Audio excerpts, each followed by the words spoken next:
We are happy to welcome to TVO one of the greatest rock and rollers this country's ever produced. There's Randy Bachman, who's got a new book out called Randy Bachman's Vinyl Tap Stories, and it's great to meet you.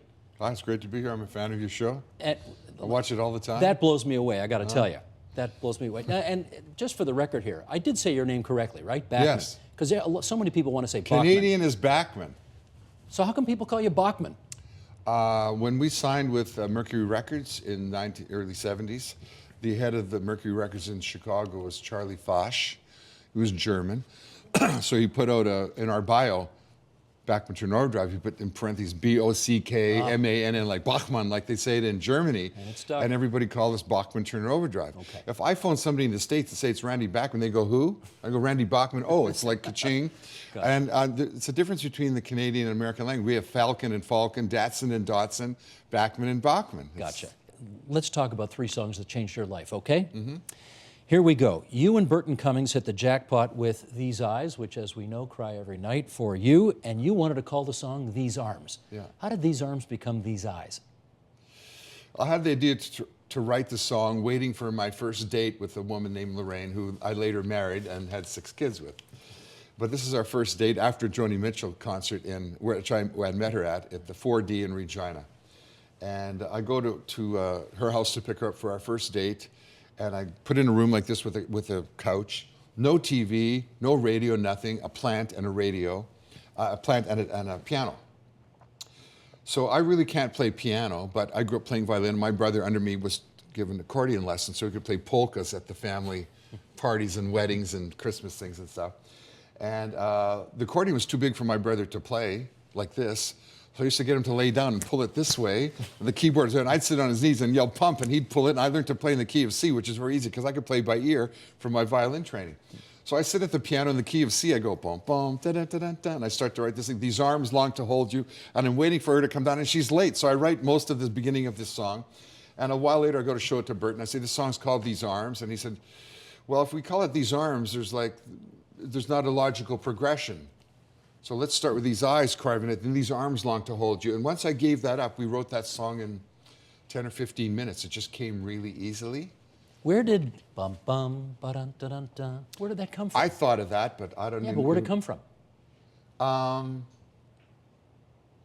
We had a song earlier called His Girl that had a very similar beginning, because I'm not really a keyboard player. I'm just sitting around goofing around on the piano. You're noodling around. Yeah.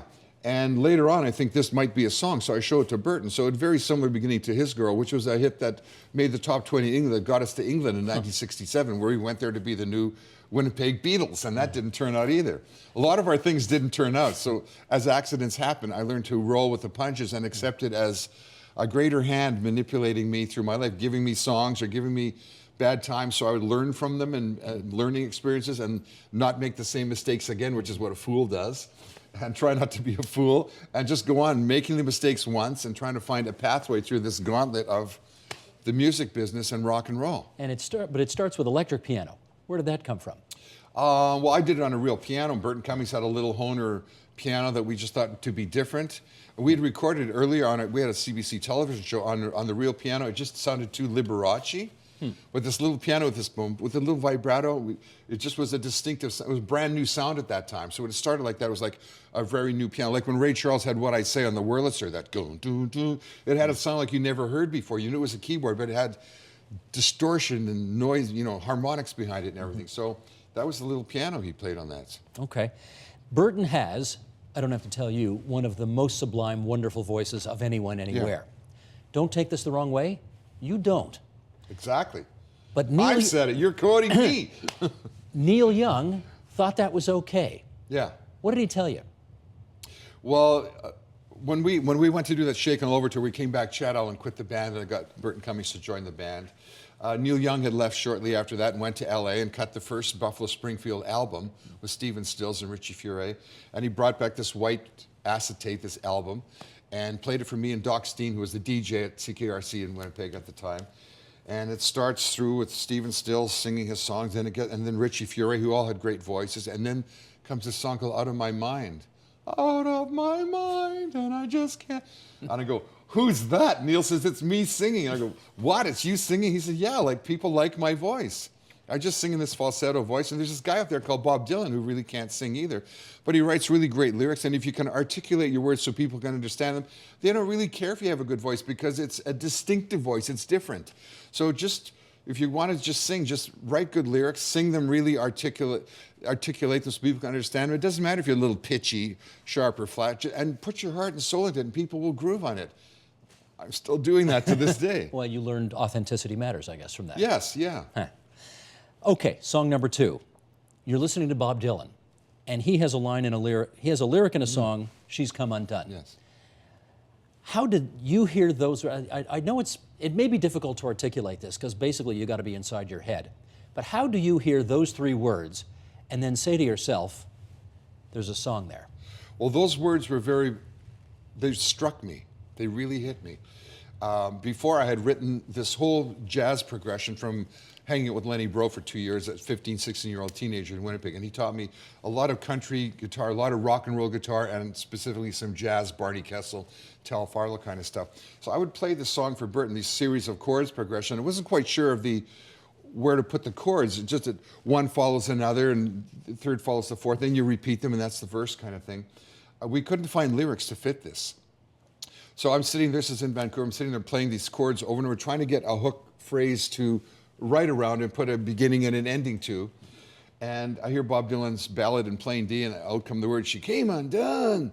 And I go, wow, that's incredible. Well, what can I do with this? And I learned this chord from Lenny Breau, a C chord with a flat 5, which if you're a guitar player, you know what it means. I didn't know what it was called. I learned the names later. And so I'd go da, da, it's a C with a flat 5, then a B, da, da, da, da, da. And I just wrote down, it's too late, she's gone too far, she's lost the sun, she's come undone, then into the chord progression. And we had met a girl a week before that in Vancouver, and she was at a party, and LSD came into the party. She took LSD and went into a coma, and ambulance took her away that night. And we came back to Vancouver a couple of weeks later, she was still in this coma, and it was a very tragic thing. So I basically had that on my, she came undone, she didn't know what she was headed for.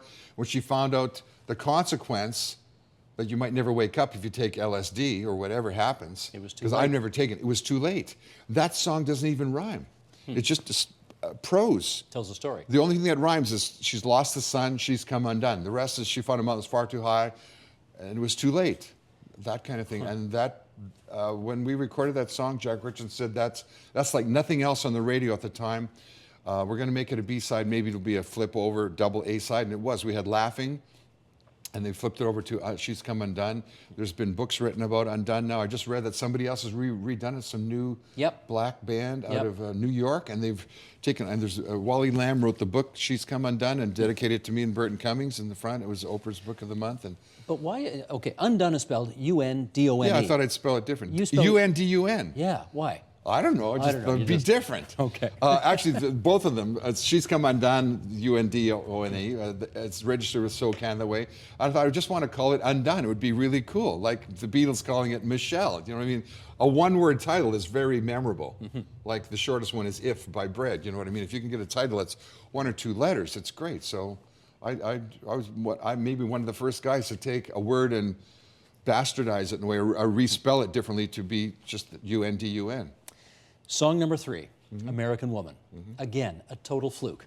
How did this song come about? We were headed for a gig in the States and decided not to go because they tried to draft us crossing the border. So we decided to come back to Canada and turn in our green cards, which meant we could work in the States, also meant they could draft us, put us in uniform, and send us to Vietnam. And came back to Canada, and I called the agent and said, "This is Randy Bachman, do you have any gigs around Toronto?" And the agent said, like, when? And I said, tonight. This was a Saturday. I said, we can't get back to Winnipeg. And he said, amazingly enough, we have a cancellation by Little Caesar and the Consuls. You might remember them. They've got a sore throat. And the gig's tonight. It's in Kitchener-Waterloo in a Greenbriers curling rink or something. I said, great, we'll take it. So we show up there, and it's true to form a curling rink with ice, and they put plywood down on the floor. You've been to these dances. Classy. And you wear your rubber boots and your toque, and you come to the dance, and the band's playing. Well, while we were playing in the middle of that set, I broke a string. I had one guitar. And Burton Cummings said, we're going to take a break while Randy changes the string. Well, I didn't have a tech or spare guitar, so I had to change the string on this Les Paul. I didn't even have a tuner. So I knelt down on stage in front of Burton's that little electric piano and played an E and a B, and I'm tuning up my guitar. And as I'm tuning the guitar, I'm dong, dong, dong, dong, dong, trying to tune to a chord. I start to go bum, bum, bum, da, da, da, da, and I start that riff. It just came to you. Yes. You'd never heard it well, anywhere basically, before. I'm tuning the guitar. So it's an E with a B on it. So I'm tuning that, and then I hit the D. So I'm tuning my guitar to this, and suddenly I start to play it to a rhythm. And the whole audience, who's now chatting and having popcorn, and there's records playing in the background, their whole head snaps as I'm on stage, and I go, oh, this is a moment. I'm being given this by the god of riffs or songs. And I start to play it, and I stand up now, and I'm playing this riff, and then I look in the audience, and I call the drummer on stage, Gary Peterson, because we're in a break, 10 or 15-minute break. He comes, he starts playing. Jim Cale comes, and I can see the back of the arena. Burton Cummings is way in the back, and he's talking to a guy outside. And finally, he runs on stage saying, I thought we were taking a break. And I said, sing something. I want to remember this riff. Play something. So he played a flute solo, a harmonica solo, a piano solo, and I yelled, sing anything. Because when you sing words to a musical thing, it helps you remember. Like Paul McCartney called, yesterday was called Scrambled Eggs. And that's the way he remembered. Scrambled eggs. That's what he remembered yesterday. Da, da, da, da, da, da, da. And that's what he remembered. It was silly lyrics. Then you go and write real lyrics. So I yelled, sing anything. And I guess because of this almost being drafted experience and being frightened of the U.S. war and us being healthy Canadians, and the Uncle Sam Wants You, that poster with the Stars and Stripes hat and the Statue of Liberty, all this thing, out came the words, American woman, stay away from me. And he sang that 4 times. I soloed, he sang that same line 4 times. We're going to do the song again the next night. And he said, I wrote a couple of more lyrics. Can you want to hear them? I don't want your war machines. I don't want your ghetto scenes. Great, because we'd seen our first ghetto going down to Alabama and Kentucky and Mississippi. Winnipeg, there's no ghettos like down south. These poor people living in tin shacks and stuff, picking cotton and stuff. So the American woman is the Statue of Liberty. Statue of Liberty. Wasn't the woman on the street. But the guys at radio in the States, after These Eyes, Laughing, She's Come Undone, No Sugar Tonight, No Time, all these hits, they just played American Woman automatically. They didn't realize it was kind of an anti-war protest song by 4 Canadians that made it to #1, because then they couldn't play any anti-war songs on the radio. It was, man, they only play Fighting Men or the Green Beret. Remember that Barry Sadler trash, that thing, you know, that kind of thing? Did you mean in that song, there's a line, no time for the killing floor? I mean, that's, I think, a That's reference what to they an call abattoir. Vietnam, right. Well, Burton and I were it? in San Francisco, just walking in the hippie, because being from Winnipeg, it was a thrill to go to Haight-Ashbury and see the hippies, and at the University of California, Telegraph Avenue. It was amazing to see, because we only seen it in Rolling Stone and in Time magazine. And we see 2 guys meeting each other and giving each other the sign, where you been, man? I've been at the killing floor. And Bert and I look at each other, and one guy leaves and says, the guy, can you tell me what that means? With the killing floor, is it an abattoir? He said, it is the damn abattoir. It's Vietnam. That's what we call the killing floor. I go, whoa. So then when we said no time left for you, let's just put it in. Bob Dylan-esque, or John Lennon, whatever it means to whoever hears it, or whatever it means. Says, no time for the killing floor. I got no time left for you. No time for my watch and chain. It doesn't mean anything. It's just a whole bunch of things you don't have time for.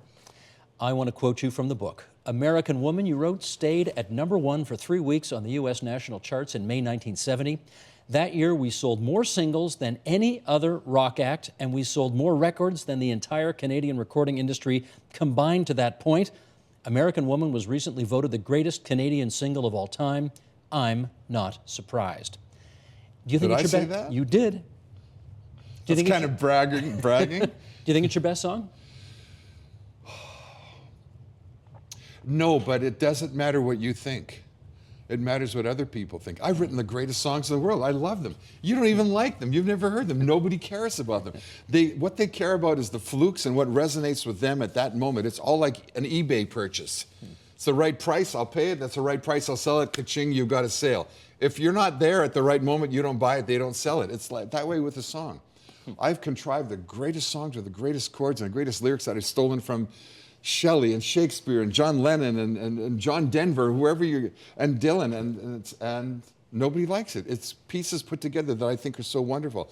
It's when I get a silly idea like American Woman or Taking Care of Business or You Ain't Seen Nothing Yet, which is like just a joke song, that everybody goes, wow, that's fun. That rock and roll is fun. It should be shunning on a yip, yip, boom, boom, get a job. It should be that silly, nonsensical kind of thing. It shouldn't be that serious. We should explain the background of that song. You Ain't Seen Nothing Yet, you did as a throwaway song that you just kind of warmed up to. And yeah, then your producer walks in and yeah. loved it. It was a work song we had that was not to be on the album. Then albums in classic rock days had 4 songs aside, which would add up to about 20 minutes, 22 minutes aside. So we always had an extra song, a 9th song that we'd use to get the bass sound, the guitar sound, the drum song. And I just happened to sing over this particular song, and it was pretty much a throwaway. It's sharp, it's flat, it's offbeat. The guitar's not even in tune. So we put that aside. The head of the label, Charlie Fash, who signed us to the label, would fly in to hear our album, and he was very interested in our band because he had signed us. And he listens to the whole album, and he's looking for a song now to get on Top 40 radio. Our BTO2 has had Let It Ride and Taken Care of Business. Both have got into the top 20 or top 10. They're still on the charts, but falling down. He's looking for something to take us higher. He listens to the whole 3rd album, which is called Not Fragile. And he says, there's good songs in there.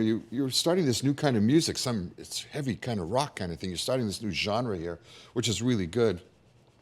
But I don't hear a hit single that'll get you above where you've been on the radio. And the engineer says, play him the work track. And he pulls out You Ain't Seen Nothing and plays it, and Charlie jumps out of his seat and he goes, that's a monster smash. And I say, Charlie, you're out of your mind. And he said, no, I'm the guy who discovered